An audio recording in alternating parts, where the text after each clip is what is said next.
Usai ditemukan tewas, 2 warga negara asing asal Tiongkok ini dievakuasi ke Rumah Sakit Alusabu, Kota Gorontalo. Polisi menyebut dari hasil olah tempat kejadian perkara, 2 warga negara asing ini diketahui berinisial LC dan LZ yang bekerja di perusahaan pembangkit listrik tenaga mikrohidrolik. LZ diduga tewas dibunuh oleh LC, lalu kemudian mengakhiri hidupnya sendiri dengan gantung diri. Mereka berdua, artinya LC dan LZ ini berada di dalam kamar.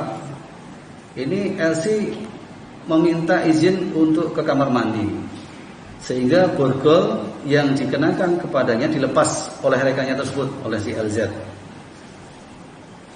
Nah, hal ini dikuatkan dengan ditemukannya HP di kamar mandi.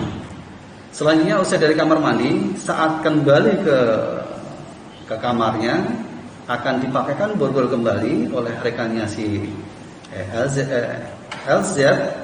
Ini LC justru menyerang dengan cara mungkin dengan memukul borgol tersebut kepada rekannya si LZ. Selanjutnya setelah membunuh LZ, LC dugaan ini adalah melakukan bunuh diri dengan cara menggantung diri di kusen jendela kamar perawatan kelas 1 bangunan dengan menggunakan tali nilon.